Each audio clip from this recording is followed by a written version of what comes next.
All right, so you're thinking about scaling to 6 figures a month, Yeah. and that's a Big goal. that's a big goal. We're talking like serious growth, hitting $100,000 in revenue every single month. It's achievable, though. Oh, It's yeah. not a pipe dream.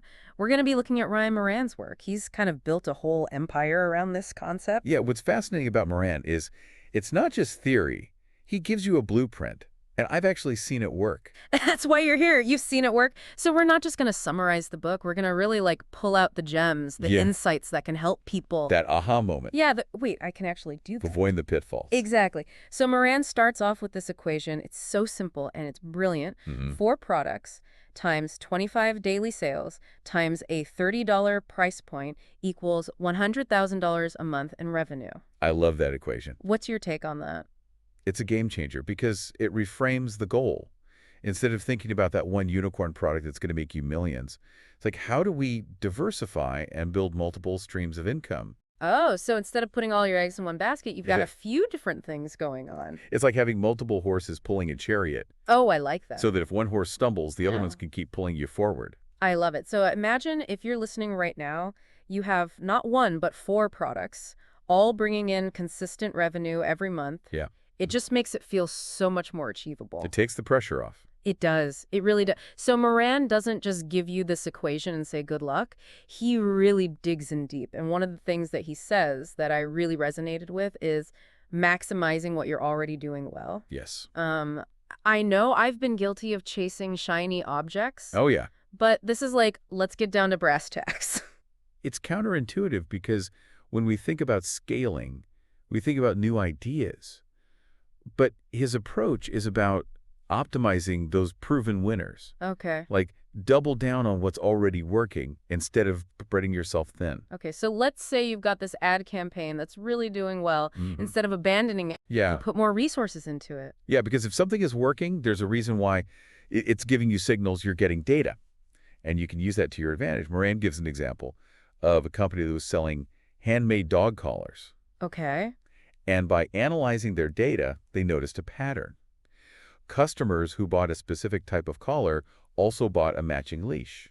Oh, so they were missing out. They were leaving money on the table. They were leaving money on the table by not offering a bundle. Exactly. So they decided to create this new product, a discounted collar and leash set, and it boosted their sales. Wow. It's amazing. So simple, but brilliant. Yeah. So if you're listening to this, think about your own business. What's working for you? What are your best-selling products or services? And how can you just take it to that next level?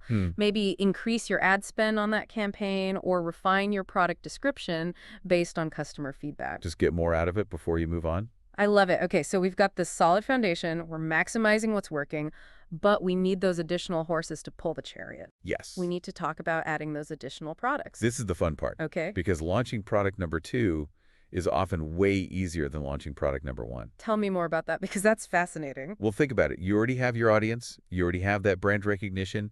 You've got the systems in place, and you can replicate a lot of it. So it's like you've built the launch pad. Now you just got to like attach a new rocket. I love that. Right. I love that analogy. And Moran actually gives a few strategies for choosing those new products.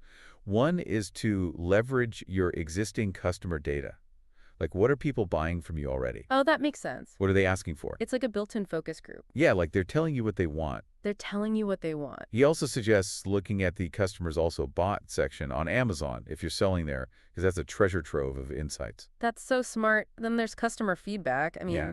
maybe people are asking for different sizes, colors, features, or even suggesting products that would go well with what you're already selling. Connect the dots and see what those unmet needs are that you can fulfill. Okay, so if you're selling those dog collars, maybe people are asking for matching harnesses or bandana. Exactly. And there's your next product. Expand strategically. I love that. Now, I love that Moran doesn't just talk about getting more customers. He talks about getting more from each customer, and he talks about increasing your AOV. Yes. Can you explain what that is? Average order value. Okay. So it's about maximizing the revenue you generate from each transaction. Okay. So instead of just selling that $30 dog collar, what if we can bump that average order up to $50 or $60? Oh, yeah.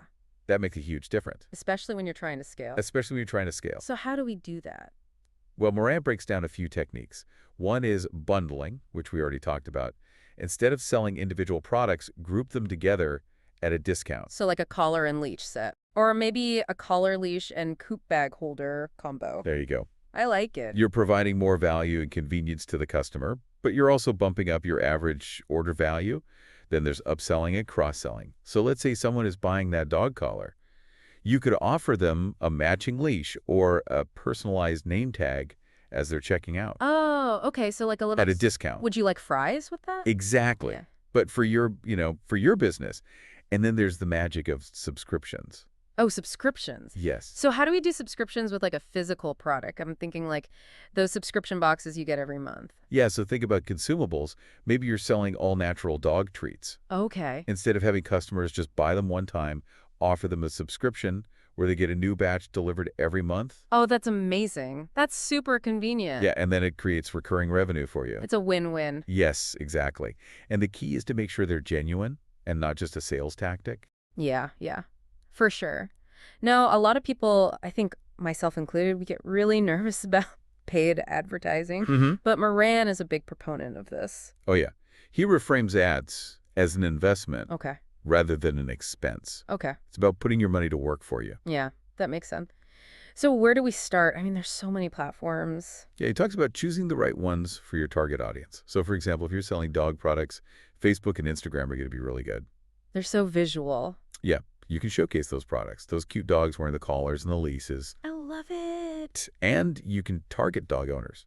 Specifically, so you're not wasting your money. You're not wasting money on people who don't like dogs. Exactly. He also talks about retargeting, which is showing ads to people who have already visited your website or interacted with your brand on social media. Oh, so if someone was looking at those dog collars, but they didn't buy, you can remind them, Yeah, gently remind them, hey, you forgot about this. come back. Come back. We have what you need. It's like they follow you around the internet. Yeah. It's actually really effective. It is. And for those who are looking for even more targeted leads, he suggests Google and YouTube ads.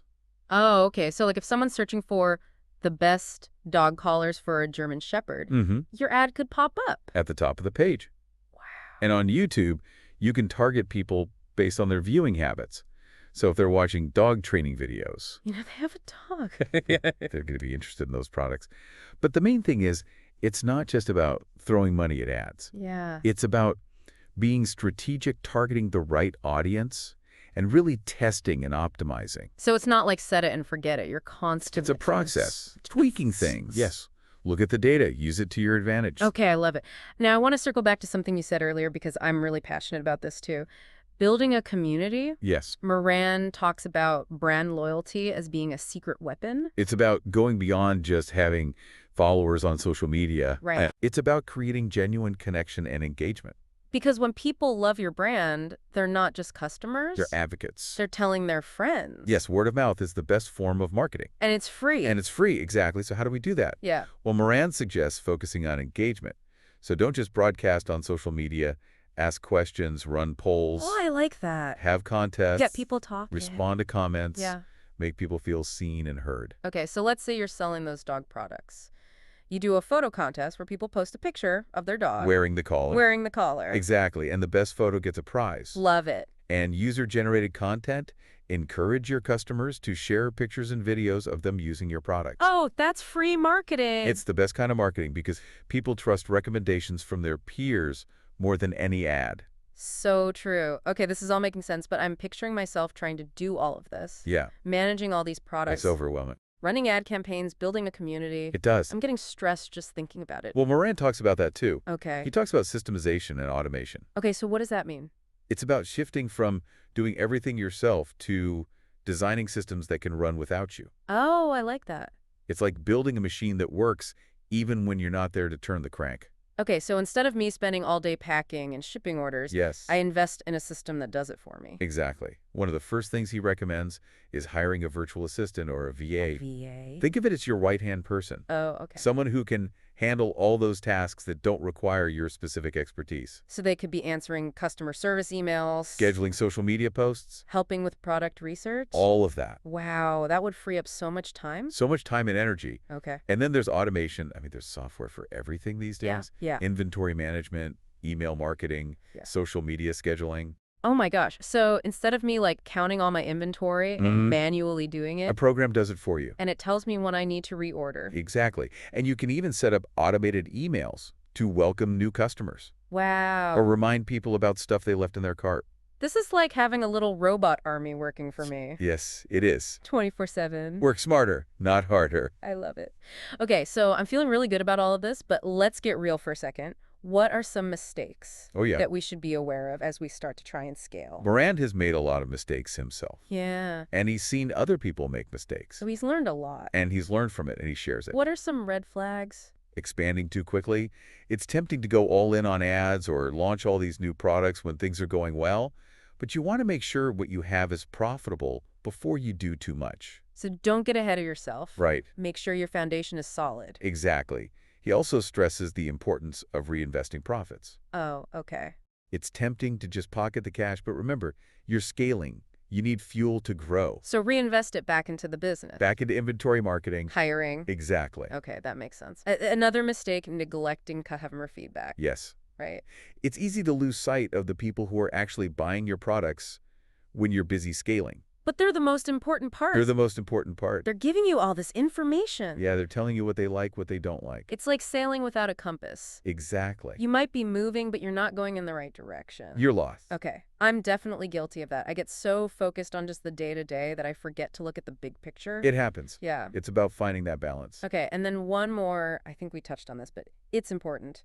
Relying on a single platform. Even Amazon. Even Amazon. It can be risky. What if Amazon changes its algorithm? What if And all of a sudden, you're done? you're done. You're out of business. That's scary. So have multiple streams of income. So like if you're selling primarily on Amazon, maybe launch your own Shopify store. Exactly. Or look into Walmart. Diversify. Diversify. Okay, this has been amazing. Are we ready for the final part? I think so. We've talked strategies, systems, mistakes. In this last part, let's talk about the most important thing, mindset. Okay, so welcome back to the final part of this deep dive. I feel like we've covered so much ground already. Yeah, we've talked about strategy, systems, even some of the mistakes people make. Yeah, but now I want to talk about the foundation of it all, mindset. Oh, the most important part. Yeah, because you don't have the best strategies, the best systems, but if your mindset isn't right, It's not going to work. it's like building a house on sand. Exactly. Moran talks about embracing a growth mindset. Yeah, It's so important for entrepreneurs because it means those challenges we face yeah. aren't roadblocks. They're actually opportunities I love that. to learn and grow. So it's like those setbacks are just stepping stones.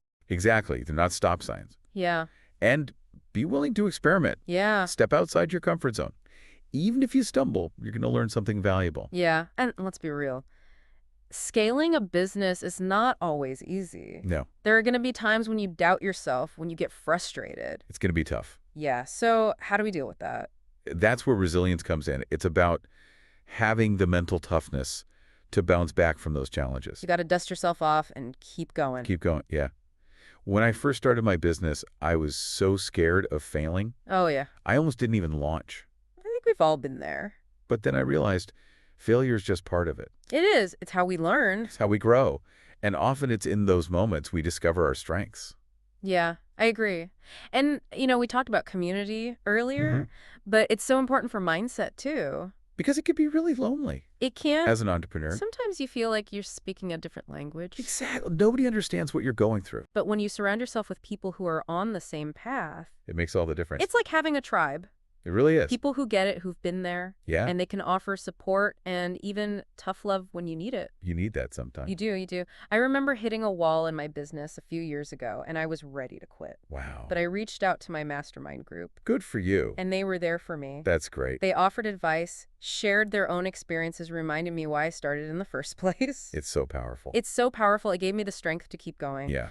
Now, I want to talk about something that I think gets overlooked a lot, self-care. Oh, yes. So important. Because you can't pour from an empty cup. You can't. You need to take care of yourself. You Yeah. need energy. You need focus. You need resilience. If you're burnt out, you can't do any of that. Exactly. When I first started my business, I was working all the time neglecting sleep, eating junk food. I thought that was just the hustle. I've been there. But it caught up to me. Yeah. I was burnt out. I was exhausted. It affects everything. It does. It does. Success isn't just about money.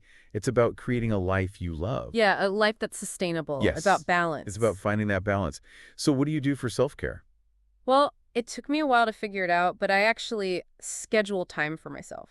Oh, that's a good idea. Like it's in my calendar. Make it a priority. Things that bring me joy, Mhm. like going for a walk, doing yoga, reading a book, So important. spending time with loved ones. It is. And I've learned to say no Oh, yeah. because I used to say yes to every opportunity. Mm-hmm. But then I realized I was spreading myself too thin.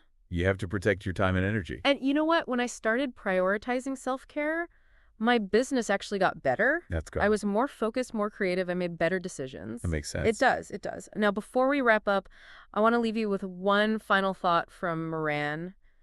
It's about playing the long game. Oh, I love that. Scaling to six figures and beyond isn't a sprint. It's a marathon. There will be ups and downs, Challenges. but it's persistence and dedication that will lead to success. It's a journey. It is. It's about building a sustainable business that you love Absolutely. and making a positive impact on the world. Could have said it better myself. We've covered so much in this deep dive, and I hope you've learned a lot. I hope so, too. It's been a great conversation. It has. If you're feeling inspired, I want you to think about what are those key takeaways, those strategies that really resonated with you Yeah, what could you start doing today? to move your business forward. Take action. Take action. This is just the beginning of your journey, and we're so excited to see what you create. We are.